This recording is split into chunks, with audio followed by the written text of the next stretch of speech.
সিজদা থেকে উঠবে, মাথা উঠাবে, এখানেও একটা রাসূলের দোয়া আছে। দোয়াটা বলতে পারবেন কেউ? রব্বিগফিরলি।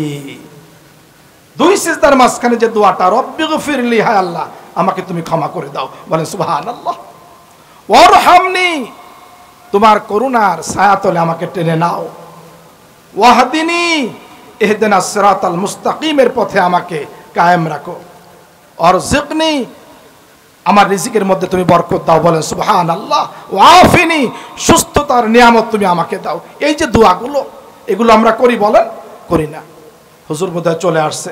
আল্লাহ তাআলা সালাত সম্পর্কে যেই কথাগুলো বলালেন, এই কথাগুলো যেন আমাদের বাস্তব জীবনে আমল করার তৌফিক দান করেন। একটা প্রশ্ন আসছে, দিয়ে শেষ করে দেই। একটা প্রশ্ন আসছে, নামাজ চেয়ারে বসে নামাজ পড়লে নামাজ হবে কিনা? একটা প্রশ্ন আসছে। অনেকগুলো প্রশ্ন আছে না? চেয়ারে বসে নামাজ পড়লে নামাজ হবে কিনা?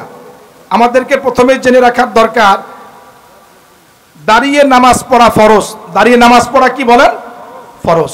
কেউ যদি এই 4, 5, 7 মিনিট দাঁড়িয়ে নামাজ পড়তে না পারে, তাহলে তার জন্য মসজিদের ফ্লোর বা যে কোনো ফ্লোরে আত্তাহিয়াতুস সূরাত, আত্তাহিয়াতুস সূরাত বোঝেন?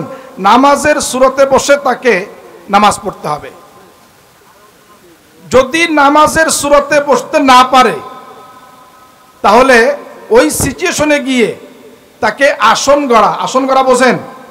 আসন গড়া, আমরা বলি আসন করা, এই আসন গড়া দিয়ে তাকে নামাজ পড়তে হবে।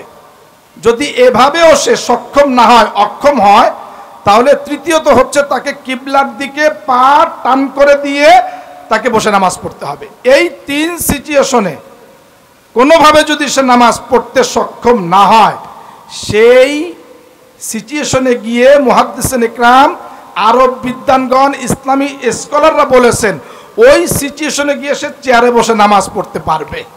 যেহেতু রাসূল করিম সাল্লাল্লাহু আলাইহি ওয়াসাল্লাম তার সফরের হালতে উটের পৃষ্ঠে বসে 2 পা 2 দিক দিয়ে ঝুলিয়ে দিয়ে রাসূল নফল নামাজ পড়েছেন বলে বিশুদ্ধ সনদে বর্ণিত। আল্লাহ তাআলা যেন আমাদেরকে তৌফিক দান করেন। ওমা আলাইনা ইল্লাল বালাগ। আসসালামু আলাইকুম ওয়া রাহমাতুল্লাহি ওয়া বারাকাতুহু।